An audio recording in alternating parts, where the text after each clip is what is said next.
نہ اسپینش سنی، نہ ٹرکش سنی، نہ اسکاٹش سنی، انہوں نے سنی نہیں، نہ تامل زبان سنی، انہوں نے تو صرف عربی ہی سنی عمر بھر. جی. اور جناب کتنے صحابہ ہیں جو جن کی مادری زبان عربی تھی اور عربی ہی انہوں نے سنی، عربی ہی وہ کہتے رہے، عمر بھر بولتے رہے، عربی ہی سنتے رہے، عربی ہی پڑھتے رہے، عربی ہی لکھتے رہے، عربی ہی سمجھتے رہے. ان کی اپنی زبان عربی تھی، جس طرح میری زبان اردو ہے. اردو بھی میری زبان نہیں ہے، فصیح اردو میری زبان نہیں ہے، دکنی اردو میری زبان ہے. ہاں کہہ لے سکتا ہوں میں فصیح اردو بھی میری زبان ہے کسی حد تک آج کل کے ماحول کے تناظر میں. خیر، تو عرض کر رہا تھا کہ جن کی مادری زبان عربی تھی، صحابہ کرام، کفار تو کفار تھے، مشرکین تو مشرکین تھے، صحابہ کرام کی مادری زبان عربی تھی، وہ بھی قرآن کے مضامین نہیں سمجھ سکے. حضور نے سمجھایا تو سمجھے.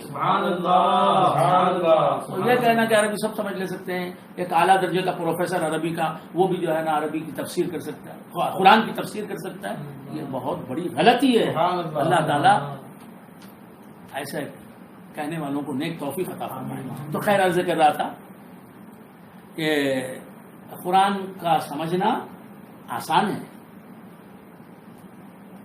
اس کی نصیحتوں کو سمجھنا آسان ہے، اس کے اوامر و نواہی کو سمجھنا آسان ہے. کسی حد تک اس کے اوامر و نواہی سمجھنے کے لیے آسان ہے. آپ سمجھ رہے ہیں، اس سے معجزت حاصل کرنا آسان ہے، ورنہ قرآن بہت گہرائی والا، سارے علوم اس کے اندر ہیں، اولین و آخرین کے علوم اس کے اندر ہیں. جمیع العلم فی القرآن لیکن تقاصر عنہ افہام الرجال. تمام علوم، تمام فنون، تمام سائنسز، تمام آرٹس قرآن میں موجود ہے. کون سا وہ علم ہے جو قرآن میں نہیں ہے؟ کون سی وہ حکمت ہے جو قرآن میں نہیں ہے؟ وہ کون سی روشنی ہے جو قرآن میں نہیں ہے؟ تو کیا وہ روشنیاں ہم حاصل کر سکتے ہیں؟ وہ اجالے رسول اللہ کی تفہیم کے بغیر ہم نہیں سمجھ سکتے. بات سمجھ میں آ رہی؟ اگر آسان ہے قرآن کو سمجھنا بہت آسان ہے، کوئی بھی سمجھ لے سکتا ہے. تو تفسیروں کا سلسلہ اب تک کیوں چل رہا ہے؟ سبحان اللہ. کتنے مفسروں نے قرآن کی تفسیر کی؟ تعویل کا سلسلہ کیوں چل رہا ہے؟ قرآن کی فہم تفہیم قرآن کا سلسلہ کیوں چل رہا ہے؟ درس قرآن کا سلسلہ کیوں چل رہا ہے؟ خیر، تو قرآن کو حاصل کرنا، قرآن کو سمجھنا آسان ہے، قرآن کی سمجھ آسان ہے، عبرت پذیری کی حد تک، یا اس کے جو احکام ہیں، مسائل ہیں، ان کو سمجھنا کسی حد تک اس کے مسائل ایسے ہیں جو آسانی سے سمجھ لیے جا سکیں. اور اس کے بعد یاد کرنے کے لیے، الذکر کے معنی الحفظ، یاد کرنے کے لیے قرآن آسان ہے. ہم جانتے ہیں اتنی زخم، اتنی بڑی، اتنے بڑے والیوم کی کتاب، اتنے بڑے حجم کی کتاب، ایسی ضخیم کتاب جس میں 6666 آیتیں ہیں، 114 سورتوں والا قرآن، 6666 آیتوں والا قرآن. اسے یاد کرنے والے ایک دن میں یاد کرنے والے ایک سال میں یاد کر لیتے ہیں. میرا چھوٹا بھائی اشفاق، معراج کا باپ، سید عطاء الحق، سید محمد عطاء الحق المعروف بسید اشفاق احمد، کریمی شاہ عامری، وہ لوگ جو ہیں، اکثر لوگ جو ہیں اسے حافظ صاحب کرتے ہیں. وہ میرا شاگرد بھی ہے اور میرا مایہ ناز شاگرد ہے. حافظ ہے اور الحمدللہ اسے تو جو ہے ملک الحفاظ کہنا چاہیے. اتنا پختہ حافظہ ہے، اس کا حفظ ہے، اور نجم القراء کہنا چاہیے، بہترین قاری ہے الحمدللہ. میری زندگی میں تو میں نے بہت کم تراویح پڑھانے والے تجوید کے ساتھ ایسے حافظوں کو دیکھا ماشاء اللہ.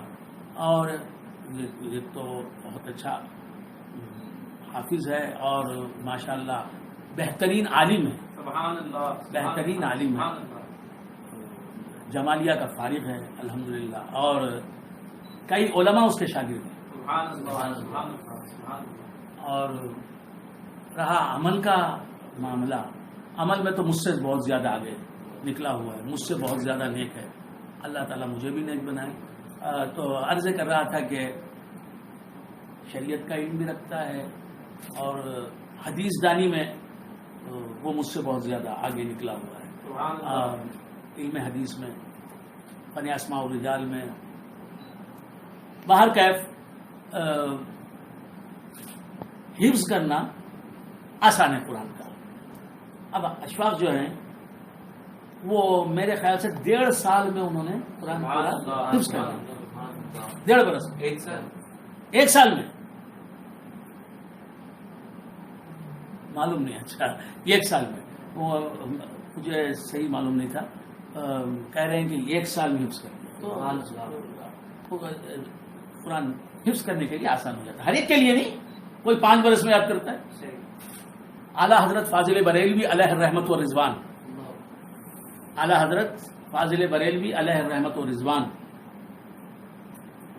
فرماتے ہیں, ان کے تعلق سے فرماتے ہیں علماء, مستند بات ہے کہ آپ نے 1 مہینے میں یاد کر لیا. وہ مہینہ کون سا مہینہ تھا؟ رمضان مبارک. صبح میں 1.25 پارہ یاد کر لیتے, عشاء میں تراویح میں سنا دیتے, اور اس کے باوجود فتویٰ نویسی کا جو کام ہوتا وہ سب کرتے, فتوے بھی دیتے, روزہ بھی رکھتے, اور جو تعلیم دیتے, وہ جو کچھ بھی کرتے رہتے, دینی خدمات اعلیٰ حضرت وہ کرتے ہوئے قرآن جو ہے یاد کرتے دن میں اور تراویح میں سنا دیتے. پھر دوسرے دن اس رات کو جو سنانا ہوتا تراویح میں قرآن وہ 1.25 پارہ یاد کرتے, شام میں سنا دیتے. اس طرح آپ نے 1 مہینہ بھی نہیں 27 راتوں میں 27 دنوں میں پورا قرآن یاد بھی کیا, سنا بھی کیا. اور ایک محدث ہیں ہشام کلبی, انہوں نے 3 دن میں قرآن یاد کر لیا. خیر بات بڑھتی ہے. تو عرض کر رہا تھا یاد کرنے کے لیے قرآن جو ہے وہ آسان ہے, یاد کرنے کے لیے قرآن آسان ہے, لیکن قرآن میں دقیق منازل بھی آتی ہیں جن کو سمجھنا بہت مشکل ہے. سمجھانے والے کی تائید نہ ہو تو نہیں سمجھ سکتے. سمجھانے والی کی تائید بھی ہے, اللہ کی مدد نہ ہو, اس کا کرم نہ ہو, اس کے حبیب پاک کا وسیلہ کام نہ آئے, سمجھ نہیں سکتے. وہ سمجھانے کے لیے سوروں سے پہلے اللہ تبارک و تعالیٰ ایک لفظ, ایک حروف مقطعات کی آیت رکھ دیتا ہے, ٹکڑا رکھ دیتا ہے. الف لام را. Who knows its meaning? Nobody. الف لام را کسی کو معلوم نہیں, نہ پیر صاحب کو معلوم, نہ مرید کو معلوم, نہ استاد کو معلوم, نہ شاگرد کو معلوم, نہ معلم کو معلوم, نہ متعلم کو معلوم, نہ مدرس کو معلوم, نہ متدرس کو معلوم, نہ درس سیکھنے والے کو معلوم, نہ عامی کو معلوم, نہ عارف کو معلوم, نہ عالم کو معلوم, نہ جاہل کو معلوم. بس ترجمہ کر کے گزر جاتے ہیں. الف لام را, الف لام را. یہ ہم کو معلوم نہیں, محبوب خدا حبیب کبریا محمد الرسول اللہ صلی اللہ علیہ وسلم کو اس کا معنی معلوم ہے. اللہ محب ہے, چاہنے والا, حضور محبوب ہے. محب محبوب سے وہ محبت کی بات کرتا ہے, راز کی بات کرتا ہے, دوسروں کو وہ بات سمجھ میں نہ آئے یہ چاہتا ہے وہ, لہذا اس نے صرف کوڈ برڈس رکھ دیے. الف لام را. اس کا کیا مطلب ہے اللہ کو معلوم ہے, محمد رسول اللہ کو معلوم ہے, لانے والے جبرائیل علیہ السلام کو بھی معلوم ہے, لانے والے کو بھی معلوم ہے. ایک مرتبہ ایک مرتبہ، آج میری تفسیر لمبی ہو گئی، بہت اچھی ہے. ایک مرتبہ حضور کے پاس حضرت جبرائیل امین آئے. حضرت